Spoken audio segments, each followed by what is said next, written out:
Bonjour à tous, je suis ravie de vous retrouver dans ce 21e épisode de votre podcast Apprendre à être soi.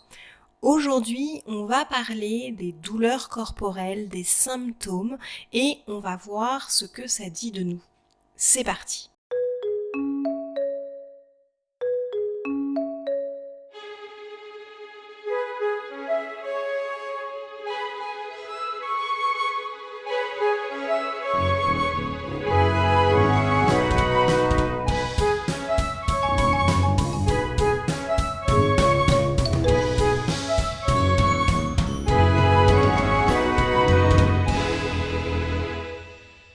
Alors, je fais partie des personnes qui pensent qu'un symptôme, une douleur, ne se déclenche jamais par hasard.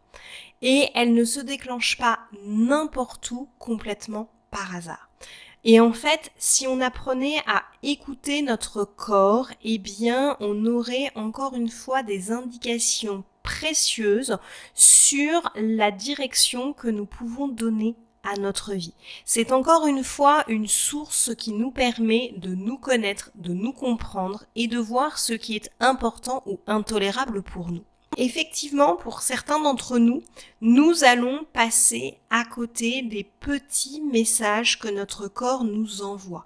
Nous allons attendre qu'une maladie soit vraiment importante, que les symptômes soient trop présents, que les symptômes soient chroniques pour commencer à les écouter, pour commencer à les prendre en compte. Ce que je vous invite à faire, c'est à regarder un petit peu ce qui se passe dans votre corps extrêmement régulièrement, de façon à venir prendre en compte ce que notre corps nous dit. On dit souvent que les mots M-A-U-X sont les mots M-O-T-S du corps. Et je trouve ça extrêmement vrai. Et souvent, on n'écoute pas les petits signaux et donc le corps, pour se faire entendre, va envoyer des signaux de plus en plus forts, de plus en plus souvent. C'est comme ça qu'on va se retrouver avec une maladie aiguë parce qu'en fait, on a eu des prémices avant mais qu'on n'en a pas pris en compte, ou alors on va se retrouver avec des maladies chroniques parce que les premières fois que le signal est apparu, nous ne l'avons pas pris en compte, nous ne l'avons pas écouté. Donc, je vais vraiment vous inviter à prendre le temps régulièrement, je dirais même 1 à 2 fois par jour. Par exemple, le matin, quand vous vous réveillez, de prendre le temps de vous étirer, de voir un petit peu quelles sont les zones de tension de votre corps. Est-ce que la nuque est un petit peu raide? Est-ce que vous avez un petit peu mal à l'estomac? Est-ce que vous avez un petit peu mal au genou, par exemple? Et à simplement déjà en prendre note, vous rendre compte qu'il y a une tension, une raideur, une petite douleur à un endroit. Le but ne va pas être de devenir hypocondriaque, ce n'est absolument pas mon propos, surtout que j'ai tendance à limiter tout ce qui va être médecine allopathique justement pour les petites choses. Pour moi, la médecine allopathique a tout son sens dans certaines pathologies et il ne faut surtout pas la renier. Mais par contre, je vous invite à écouter les petits mots du corps simplement pour comprendre ce qu'ils sont venus vous dire. Personnellement, je me suis équipée il y a quelques années d'un livre qui s'appelle « La cause intérieure des maladies, ce que disent les symptômes » qui est de Martin Brofman.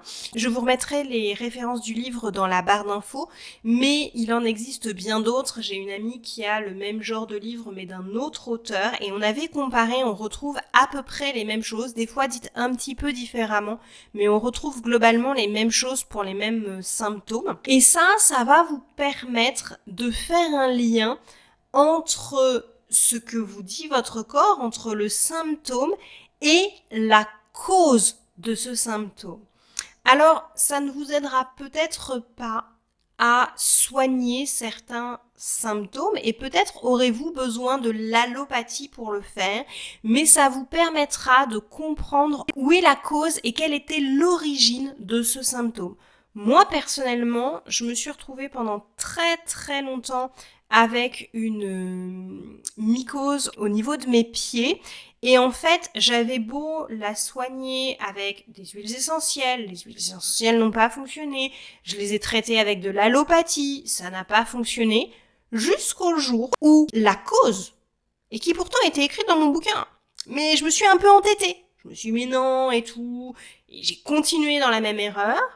Le jour où la cause a disparu de ma vie, où la situation qui était liée à ma mycose a disparu. Et je vous parle pas d'être allée à la piscine, hein. Je vous parle d'une cause personnelle, d'une relation, pour être très précise, d'une situation relationnelle avec quelqu'un qui me causait un souci inconscient, puis conscient, mais dans laquelle j'ai perduré.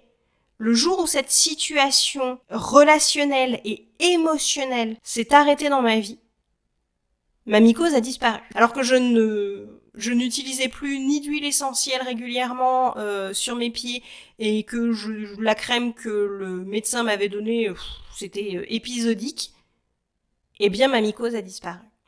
Et c'est en ça que je suis absolument convaincue qu'il y a un lien entre nos émotions, nos symptômes corporels et même au-delà de nos émotions, je dirais de notre inconscient.